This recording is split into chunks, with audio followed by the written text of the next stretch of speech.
If you have ever felt ignored, taken for granted, or quietly pushed to the side, I want you to stay with me.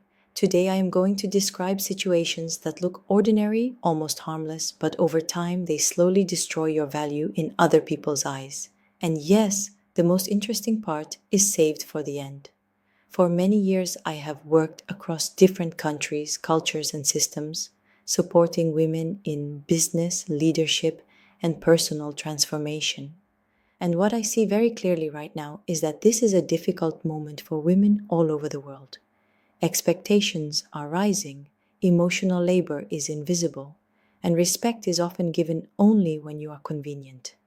Silence is mistaken for strength, endurance for loyalty, and overfunctioning for professionalism.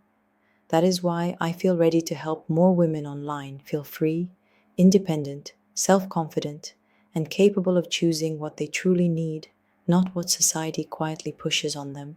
Before we go any further, I want to ask you to like this video and subscribe, not because of algorithms, but because these conversations matter. And please stay until the end, because the most important insight is waiting there. Now, let me give you three situations. First, a date. You prepared, you dressed up, you arrived on time. He is late. When he finally shows up, he looks irritated, distracted, glued to his phone, brushing off your questions. Second, friends, you discuss meeting plans together in a group chat. Then suddenly you are informed where and when because you were too slow to reply. Third, work. You are given 3 new projects, all with the toughest deadlines. Others get lighter tasks. Why? Because you are reliable. Pause for a moment. In these situations, do you feel valued or used? The first mistake that makes people stop valuing you is silent resentment. You feel hurt, disappointed, or uncomfortable, but you say nothing. You justify others. You tell yourself it is not that serious. You convince yourself to be understanding, and nothing explodes immediately, so it feels safe. But every unspoken boundary is stored inside you.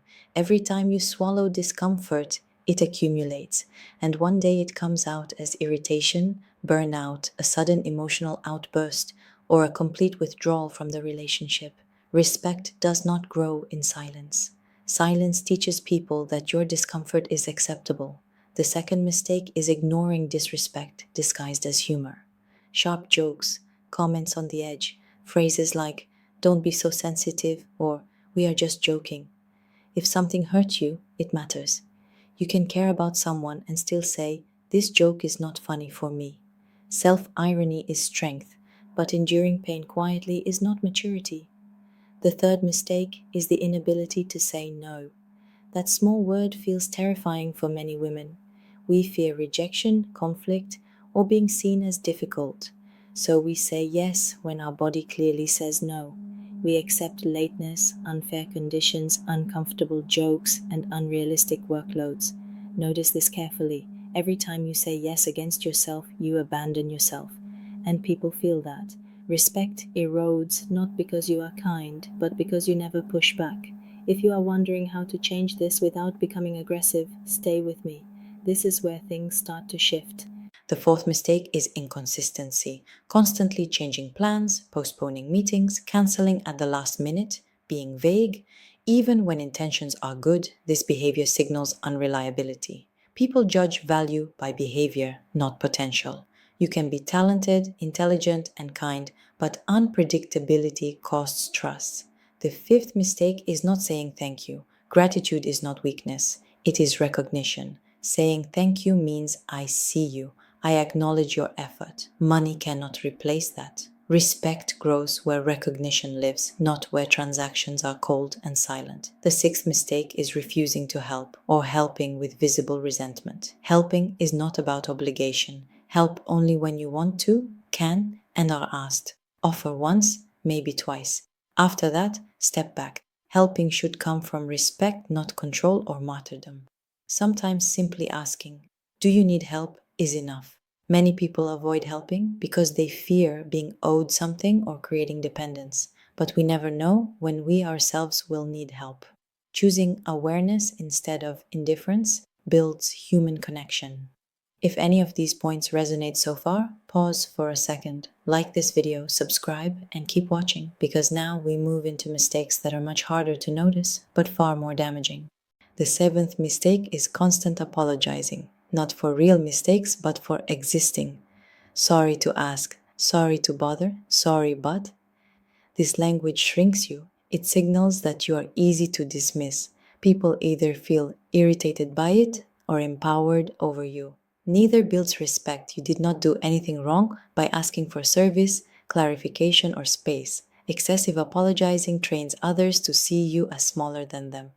The eighth mistake is public self-criticism. You joke about your flaws, minimize your achievements, and present yourself as a constant failure. Some people do this to receive reassurance, others use it as emotional armor. But the message people hear is simple. If you do not value yourself, why should they?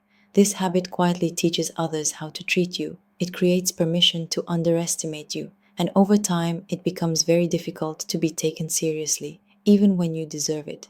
Ask yourself honestly, why do you do this? What reaction are you hoping for? Approval, reassurance, protection? Because if self-devaluation is your main strategy, it will always work against you. And this is where many women get stuck. They feel unseen, but they unknowingly participate in making themselves invisible. The ninth mistake is complete dependence on others' opinions, asking about every decision, every choice, every step, what to wear, what to say, how to act, which direction to take. Advice is healthy. Handing over responsibility for your life is not. When you outsource your decisions, you also outsource your authority. People give opinions and walk away. You stay with the consequences. Over time, this erodes self-trust and makes you appear unsure and dependent.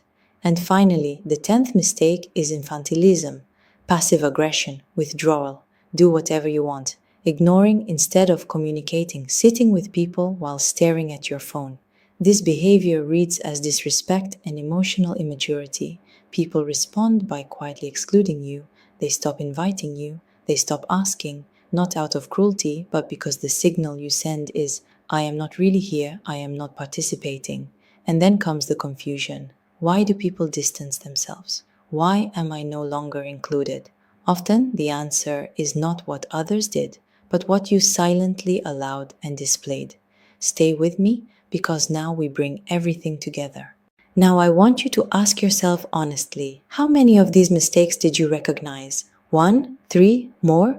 Awareness is the beginning of power. Not blame, not shame. Power. Speak discomfort early. Say no without apology. Be consistent. Express gratitude. Stop shrinking yourself. Stop abandoning yourself for approval. Respect does not come from being perfect, quiet, or endlessly accommodating. It comes from clarity, from self-alignment, from the way you treat yourself when no one is watching. If you recognize yourself in even one point, it does not mean something is wrong with you.